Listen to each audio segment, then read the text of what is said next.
We have a side event on the role, potential strategies of national civil society platforms, so on national level, on influencing migration policy.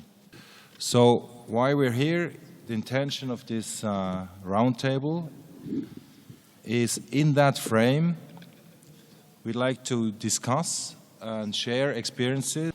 We'd like to kickstart this discussion, and we'd like to have a learning event. It's more a learning addressing on how civil society organizations are facing this challenge, how they are addressing coordination on national level, and how they try to influence policy making on state level.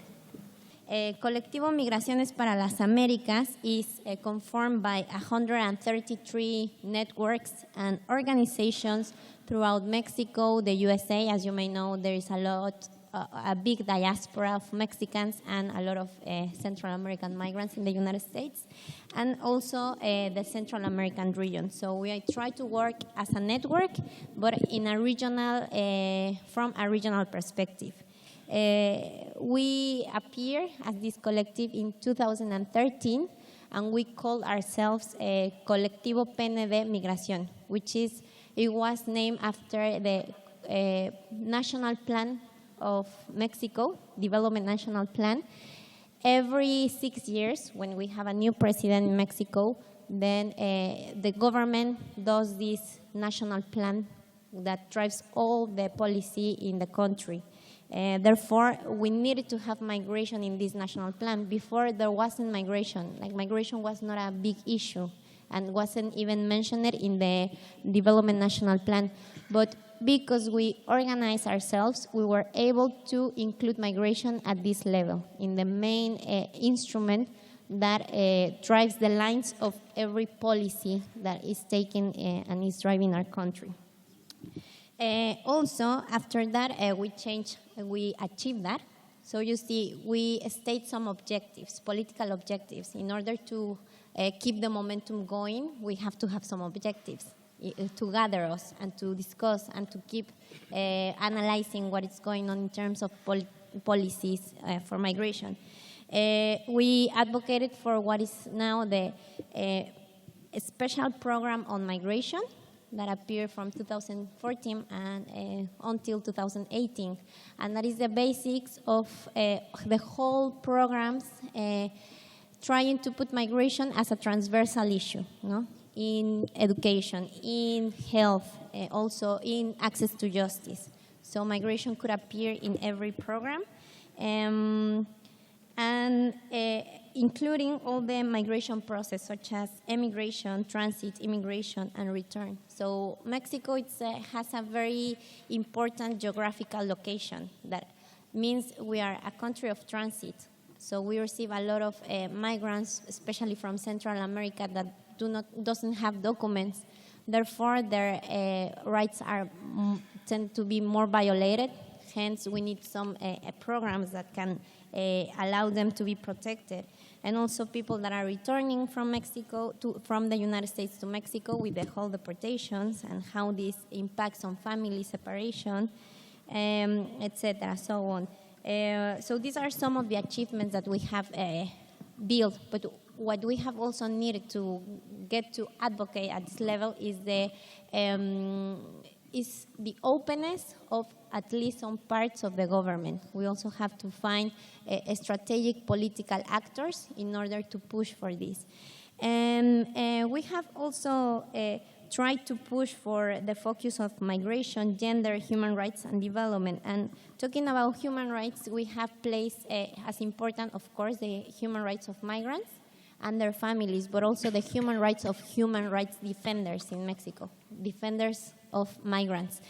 Because in Mexico, shelters and people that are working on the ground, they tend to get hostigated by not only state actors, but also non-state actors when they are trying to give shelter or provide humanitarian aid to migrants in transit that are irregular. So this is also something important for us to advocate for them and for migrants and for those that protect them. And I think that one of the big challenges when we talk about engaging, no, in order to advocate, it's also to push for institutional channels for participation. Because otherwise, we can try to advocate, but if there are not institutional channels made by also the government, officially by the government, then maybe our participation would not have this level of incidence of advocacy. So another example is the Civilian Advisory Board of the National Institute of Migration in Mexico, which is the only space that the Mexican government or this institute officially recognizes as a place of dialogue and negotiation with civil society. And it's written in the law. So it's important for us also as civil society organizations to be able to advocate to have these mechanisms as well in law for the government to respect us and to formally have us in the conversation. Well, one of the challenges that I think we have is the lack of resources, and also to keep the momentum going, to also always have like an objective, a common objective to achieve, and also the responsibilities. Even though we try to work as a network, sometimes responsibility falls into 1, 2, 3 organizations in a network that works with 133 organizations. So that is very difficult, and there should be clear rules or maybe working groups in order to spread the responsibility. Well, that's what I can share with you about Colectivo Migraciones para las Américas. On m'a demandé donc d'insister sur les formules de mise en réseau des dynamiques associatives de la société civile afin de mieux porter le dialogue nécessaire entre acteurs étatiques et acteurs non étatiques.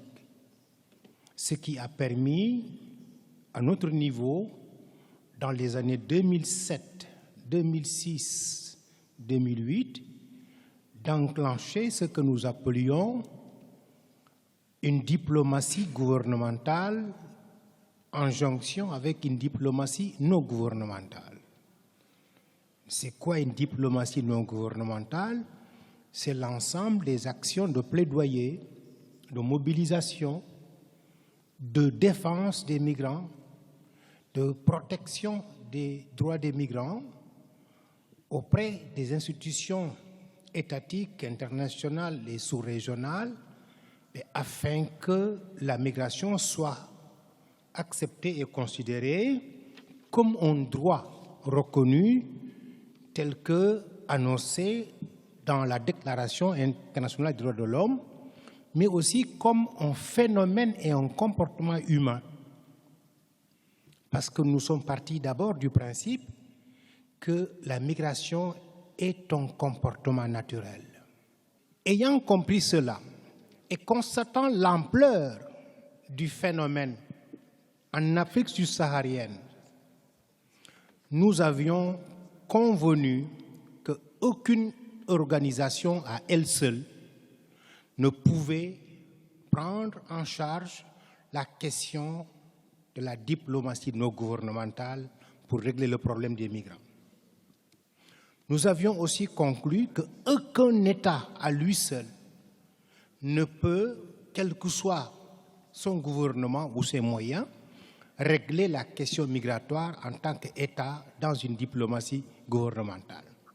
Et par conséquent, il fallait donc travailler à une jonction des organisations sociales, mais en travaillant d'abord dans chaque pays à avoir des plateformes pays, ce que nous appelions les plateformes nationales. Les consolider, renforcer leurs capacités, et au Sénégal, nous avions déjà en 2005-2006 lancé l'initiative pour que toutes les organisations membres de la plateforme des ONG nationales au sein du Conseil des ONG, le CONGAD, acceptent de se mettre ensemble dans un groupe qui s'appelle le groupe travail, migration et développement. Ça a été sous l'investigation du Forum social sénégalais dont je suis le coordonnateur. Une réunion les a convoqués et toutes les organisations ont accepté de se mettre dans un groupe de travail. Ça a donc permis, 2 ans, 3 ans après, de constater que les actions des ONG étaient beaucoup plus coordonnées et plus efficaces. Et en 2010, quand le Sénégal abritait le Forum social mondial, dont aussi j'étais le coordinateur en tant que chargé de la préparation, nous avons inscrit la migration dans les thématiques essentielles et demandé que la diaspora sénégalaise et africaine puisse s'impliquer aussi dans la commission migration. Ça a abouti à ce qu'on a appelé un réseau aujourd'hui qui s'appelle le REMIDEF, le réseau migration et développement, et qui travaille aujourd'hui dans différents projets et programmes comme le projet Lujna Tonkaranke, qui rassemble 8 pays africains et un pays européen, la France, à travers la CIMAD. Cette expérience du Sénégal nous a permis aussi de dire, si l'Afrique subsaharienne est un terreau de la migration, il faut donc essayer de voir aussi comment échanger pour qu'au Mali, qui est aussi un pays de migrants, au Niger, au Bénin, au Togo, en Gambie, en Guinée, comment arriver en Mauritanie, comment arriver aussi donc à avoir des structures qui travaillent sur la question et qui se mettent ensemble. Et on nous avait chargé à l'époque de faire une sorte de mission sous-régionale pour aller rencontrer les collègues, les organisations du Mali, de la Mauritanie, de la Guinée-Bissau, de la Guinée-Conakry, du Niger, pour que celle-ci accepte aussi de se mettre dans une plateforme au pays. La recommandation aussi forte du Forum social mondial de 2011 à Dakar avait dit qu'il faut que nous dépassions les clivages d'organisation pilote, il faut que nous nous mettions ensemble. Donc, voilà comment, à partir de 2011, nous avons expérimenté la mise en place de structures sous-régionales. Et Lujna Tonkaranke a été un exemple probant qui réunit le Sénégal, le Mali, le Niger, la Côte d'Ivoire, la Mauritanie, le Maroc, l'Algérie, la Tunisie, plus la France à travers la CIMAD et des partenaires aussi en Belgique, en Suisse, en Italie et en Allemagne. Et la première phase de ce projet qui a mis des structures en plateforme a permis aussi de comprendre que nous avons été beaucoup plus efficaces en étant ensemble. Alors, cet exemple aussi de programmes transfrontaliers et internationaux entre des pays de même continent et entre des pays de différents continents, nous l'avons vécu et actuellement nous sommes dans la seconde phase du projet Lujna Tonkaranke. Après cette réunion de Bangladesh, de Dhaka, est-il possible d'envisager en perspective de connecter davantage les organisations sociales, parce que c'est seulement en les connectant que le dialogue avec les États, avec les institutions internationales, peut donner des résultats probants. En les connectant aussi, ça permet d'éviter de voir un partenariat limité entre les pays du Nord et du Sud à une seule et unique organisation qui n'ait pas la capacité de tout régler.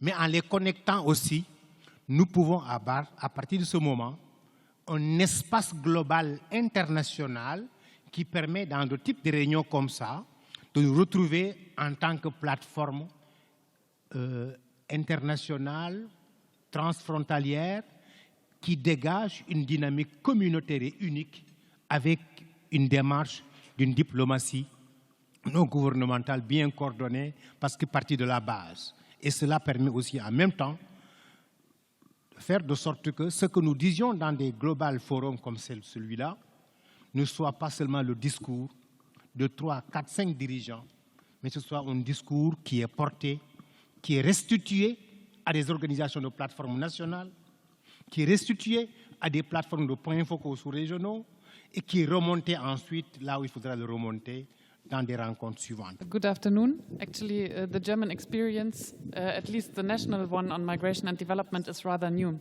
So when last year the German government announced that they will take the chair of the together with Morocco of the GFMD, Venro was pushed by some of its member organizations to also take up the debate on migration and development. So on a national level, Venro has now offered to be the focal point for the International Steering Committee of the Civil Society Days as a national NGO, and to bring the international debate on migration and development of international civil society to the national context, and to engage our national member organizations of Venro in migration and development. What I can share, just to take up from my colleague and previous speaker, is that of course we know that migration and development cannot be a national debate only. So within Venro, there has been a working group looking on migration a couple of years ago, and we've opened this working group again. And we are also active at the European level within Concord, which is representing all development NGOs of the European Union, like the NGO development organizations. And there we have been exchanging already with Made Afrique and with the Lujna Tunakare network. And I think it's very important to acknowledge that it cannot be a national debate only. Yeah, I already said that we try to intend to connect the international and the national discourses on migration and development, and actually to familiarize local civil society in Germany with the discourse that's taking place here, because it has not been rooted into the civil society discourse at the national level yet so very well. So we have to build capacity also among the migrants organization, among the development organizations, like among the broader civil society on what's happening here at the GFMD and why it is important for them to follow. So concretely what we will do, like when we have this Venro staff, is reach out to the member organizations, invite them for workshops, maybe have a website where we can share information. If we are successful, we try to come up with joint positions until June, but time is running fast, on migration and development. And I think it's also important to touch on other sectors like social NGOs, human rights NGOs, and of course we will also be in touch with the refugees activists in Germany. And last not least, I guess it's also important, and this is one thing that Venro has already good experience with, to get the media's attention for GFMD happening in Germany. mdplatform.ch is a relatively recent initiative. We started as a project in 2015. We're supported by the Swiss Development Agency. We now gather about 70, 80 members, including development NGOs, diaspora, migrants associations, human rights NGOs, academia, or even individual academics. The idea of this platform is rather to act as a permanent mechanism to support members to exchange, learn from one another, meet first and learn from each other's experiences and perhaps develop joint knowledge together, but also to have a more structured, more coordinated, and hopefully also more influential role on policy dialogue. The modality for work, and I'll go back to that and I'll come back to that in a second, the main work is being done by the so-called thematic working groups, and we have 5 thematic working groups working at current. I won't enter into the details of these working groups, but so the project is relatively recent, a year and a half, but has already, I mean, the practice has already allowed to identify a couple of lessons learned, or to confirm a couple of opportunities and challenges. I'll try to mention 3 of them, and the 3 of them are specifically related to policy dialogue, I hope. A first challenge that relates to this platform, to this civil society platform, is what I would call heterogeneity of membership. I briefly mentioned it. We have a wide spectrum of members. It ranges from development NGOs, academics, a lot of very small migrants organizations. This means we have a huge heterogeneity in terms of resources, in terms of experiences, in terms of capacities. But I would say those actors, those organizations, they're also different in nature and in the way they work and see their work. Obviously, migrant association would function differently than an academic institution. So the idea behind the platform is to say, this diversity has a strength, and we can learn from it. Obviously, the challenge is how to change this diversity, how to use this diversity into a joint learning experience. So how to promote ownership, how to promote participation out of it. So the idea, obviously, that we are trying to implement right now is to develop activities, to develop a platform that is able to valorize the, we think, complementary activities, mandates of our members. And the modality for that are those specific thematic working groups which we have now established. Those thematic working groups, I mean, the idea behind is not only to develop knowledge or to exchange knowledge, but also to develop capacities of perhaps members that have less experience on a specific topic. And obviously one side objective of a thematic working group is socialization, is to allow these actors to meet with one another, these diverse members to meet with one another, to exchange and to learn on how they complement one another and on what they do actually. So to come from a group of diverse organizations and to gradually construct a we feeling, an identity of doing things together. Two additional issues that I'd like to mention specifically relating to policy dialogue. At national level, most or a lot of dimensions, issues on migration. Migration is a transversal theme, that's a fact. And migration dimensions are still, for the time being, very much clustered according to departments or different perspectives, which may actually compete with one another. It may well be that the development agency does not analyze migration the same way the Interior Ministry or the Ministry of Economy or Trade and Industry analyzes migration. So what do I want to say with that? The migration platform so far is supported by the SDC and by the Swiss Development Agency, which is a chance. And we have a very regular dialogue with SDC. We have open doors with SDC, which means we can easily exchange on development policy with our government. We were, for the time being, less active in discussing with other perspectives from the government with other departments. And we're not yet discussing domestic-related issues on migration and how they may link to the capacities of migrants and migrants' organizations to project themselves as actors of development. The fact that policy dialogue for some of our members is still something very abstract. How does policy dialogue, how does the GFMD or how does policy dialogue at national level relate to their day-to-day work, to the day-to-day work of our members, and how can they contribute to that policy dialogue? And this is an issue. This is also a challenge for us. The approach we propose is really to translate the implications from one level to another and to accompany our members, and in particular the smallest one, to analyze the issues at stake and to accompany a substantive discussion on what could be the priorities, their priorities, and what could be common priorities to be defended in policy dialogue. Good afternoon, and thank you for your patience to attend this side events during the lunchtime. What I can start with the reference especially made by the GFMD chair just in the opening of this Civil Society Day, who mentioned that, yes, there is really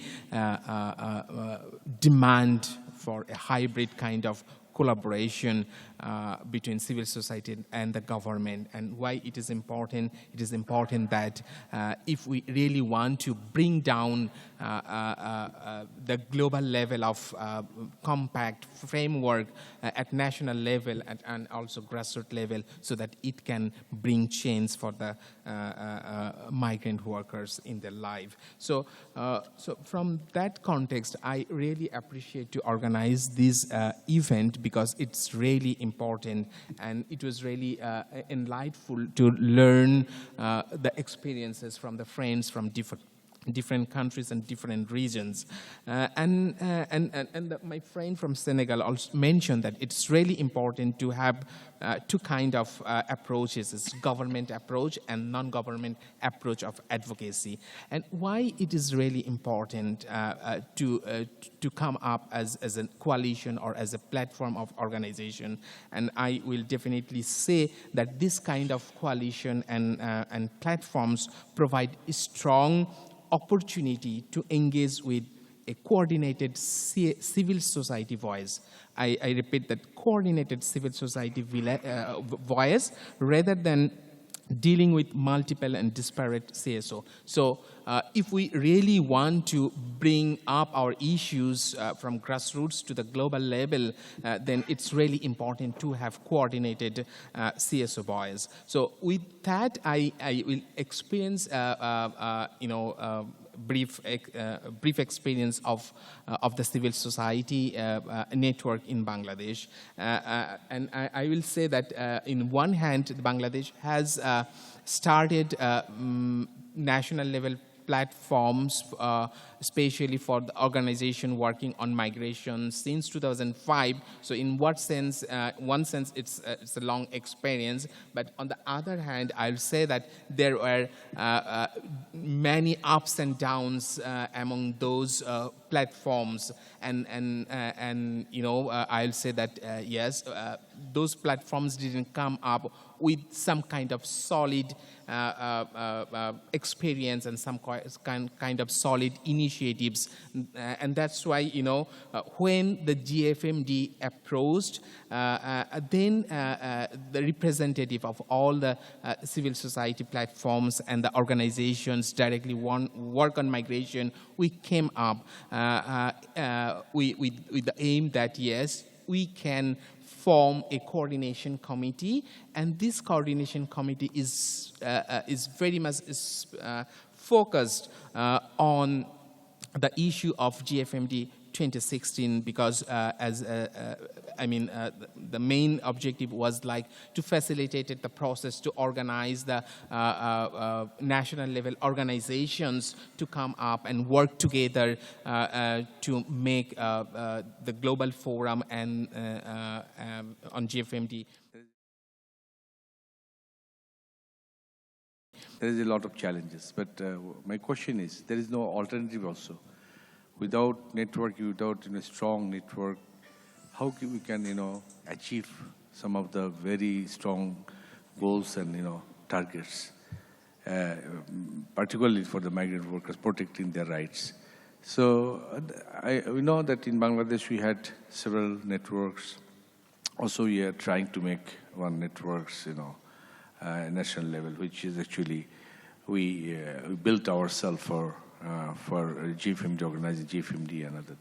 So let's see how we can, but there is a lot of, good practices or best practices around the world.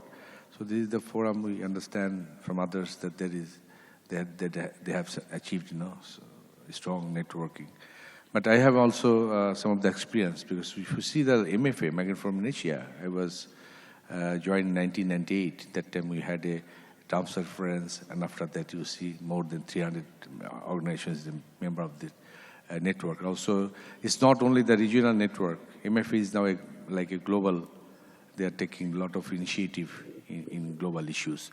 So I believe that we would have also, some kind of linkage of different networks in different countries or regional and global level. That is also important.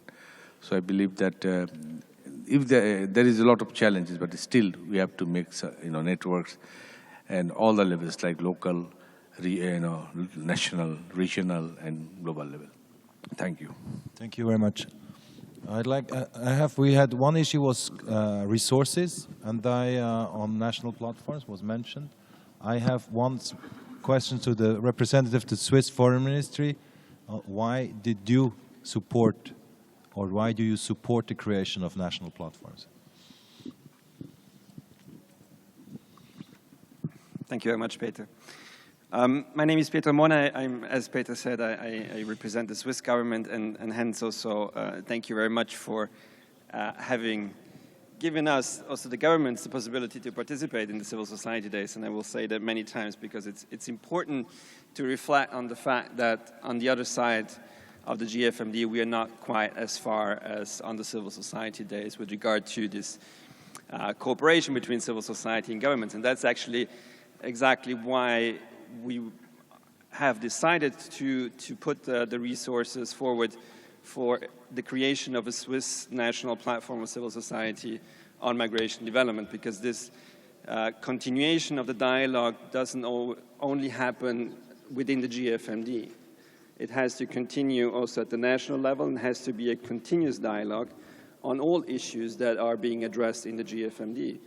If we come to Dhaka and then to Berlin next year and so on, and we just meet once every year and nothing happens afterwards, I think there are tons of better ways to spend the money and the time than to organize these meetings.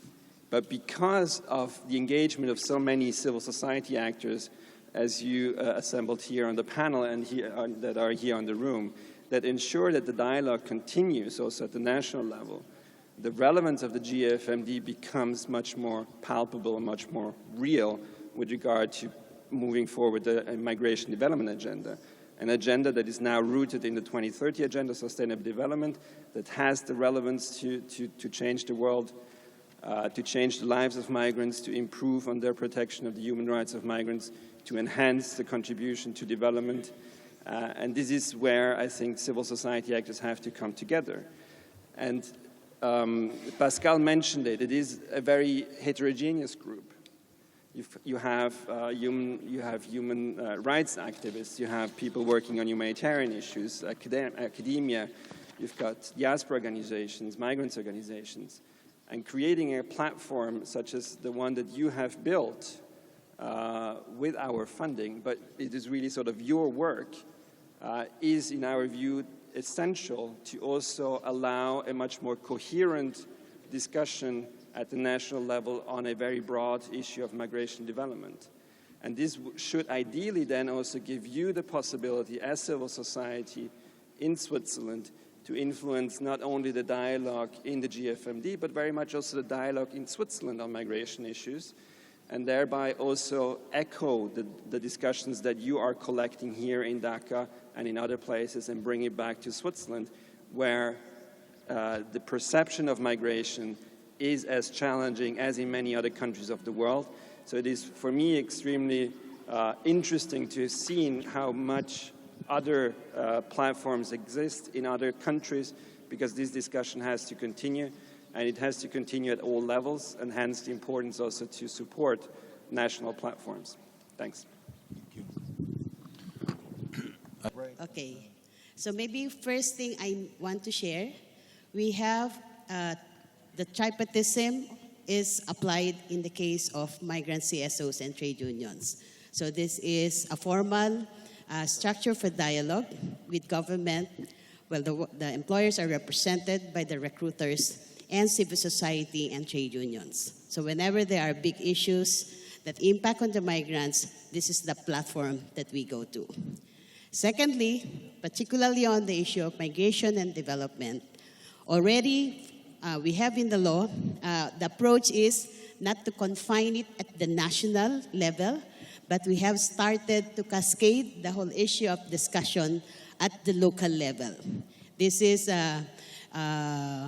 easy in a way to do because we already have in our law mandate for the local government units to respond to the issue of migration. Secondly, there is also official recognition of the role of civil society. But what facilitates the process is the fact that there is a joint migration and development Philippine program in the Philippines.